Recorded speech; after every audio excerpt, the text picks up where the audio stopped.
12 janvier, Job, chapitre 32, chapitre 33, chapitre 34.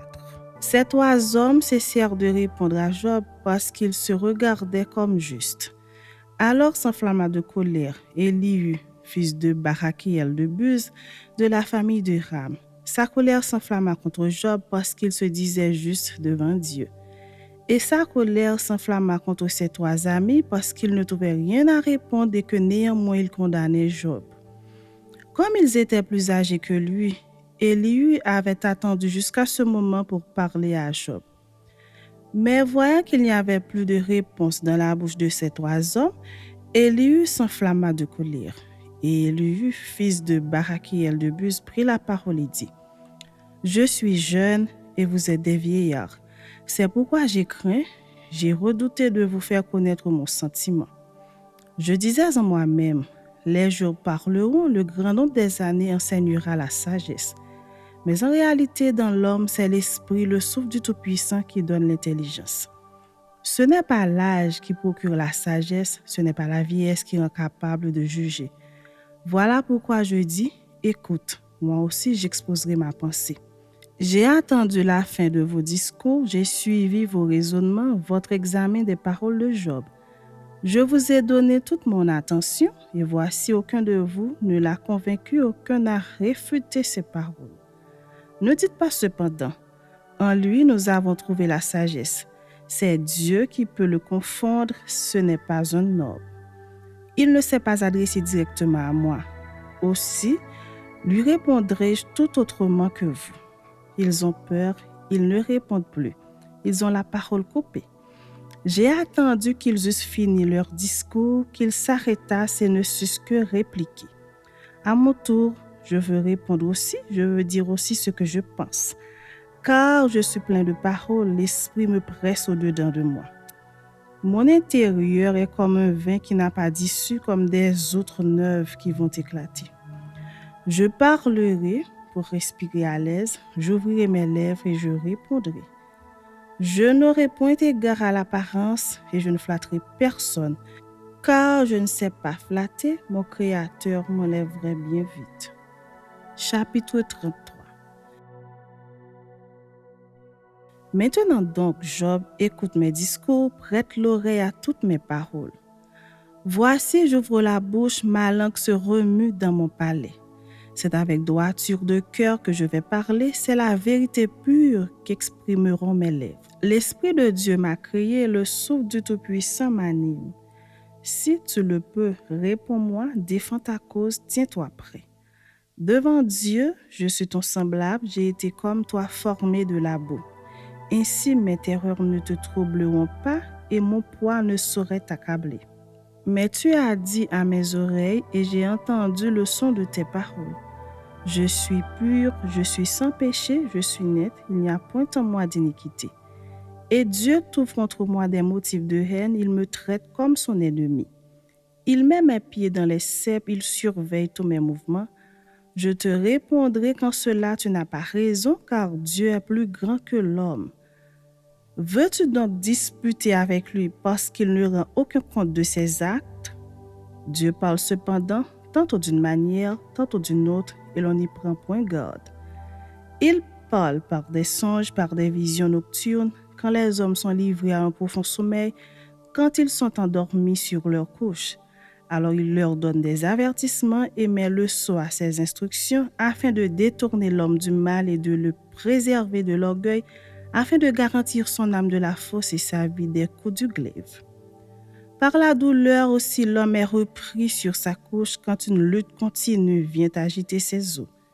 Alors il prend dégoût le pain, même les aliments les plus exquis.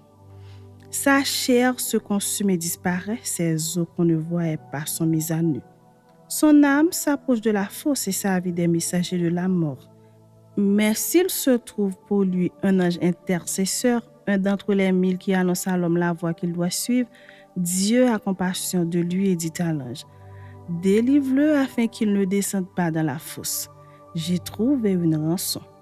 Et sa chair a plus de fraîcheur qu'au premier âge, il revient au jour de sa jeunesse.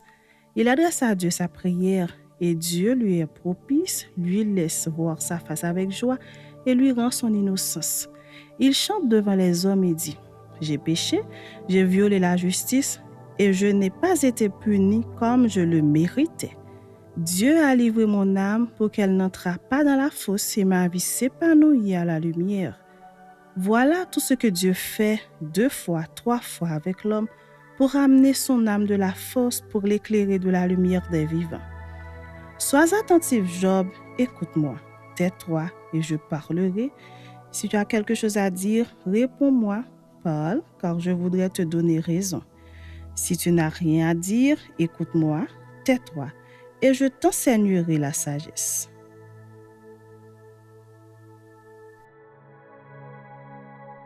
Élihu reprit et dit, « Sages, écoutez mes discours.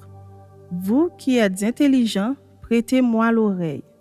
Car l'oreille discerne les paroles comme le palais savoure les aliments. Choisissons ce qui est juste, voyons entre nous ce qui est bon. » Job dit, « Je suis innocent et Dieu me refuse justice. J'ai raison et je passe pour menteur. Ma plaie est douloureuse et je suis sans péché. Y a-t-il un homme semblable à Job, buvant la raillerie comme l'eau, marchant en société de ceux qui font le mal, cheminant de pair avec les impies? Car il a dit, il est inutile à l'homme de mettre son plaisir en Dieu. Écoutez-moi donc, homme de sens. Loin de Dieu l'injustice, loin du Tout-Puissant l'iniquité. Il rend à l'homme selon ses œuvres, il rétribue chacun selon ses voies. Non, certes, Dieu ne commet pas l'iniquité, le Tout-Puissant ne viole pas la justice. Qui l'a chargé de gouverner la terre, qui a confié l'univers à ses soins? S'il ne pensait qu'à lui-même, s'il retirait à lui son esprit et son souffle, toute chair périrait soudain et l'homme rentrerait dans la poussière. Si tu as de l'intelligence, écoute ceci, prête l'oreille au son de mes paroles. Un ennemi de la justice régnerait-il? Et condamneras-tu le juste, le puissant, qui proclame la méchanceté des rois et l'iniquité des princes, qui n'a point égard à l'apparence des grains et ne distingue pas le riche du pauvre, parce que tout sont l'ouvrage de ses mains? À un instant, ils perdent la vie. Au milieu de la nuit, un peuple chancelle et périt. Le puissant disparaît sans la main d'aucun homme, car Dieu voit la conduite de tous, il a les regards sur les pas de chacun. Il n'y a ni ténèbres ni ombre de la mort où puissent se cacher ceux qui commettent l'iniquité. Dieu n'a pas besoin d'observer longtemps pour qu'un homme entre en jugement avec lui. Il brise les grands sans information et il met d'autres à leur place. Car il connaît leurs œuvres, il les renverse de nuit et ils sont écrasés. Il les frappe comme des impies à la face de tous les regards. En se détournant de lui, en abandonnant toutes ses voies, ils ont fait monter à Dieu le cri du pauvre, ils l'ont rendu attentif au cri des malheureux. S'il donne le repos, qui répandra le trouble? S'il cache sa face, qui pourra le voir? Il traite à l'égal soit une nation, soit un homme, afin que l'impie ne domine plus et qu'il ne soit plus un piège pour le peuple. Car a-t-il jamais dit à Dieu, « J'ai été châtié, je ne pécherai plus. Montre-moi ce que je ne vois pas. Si j'ai commis des injustices, je n'en commettrai plus. Est-ce d'après toi que Dieu rendra la justice?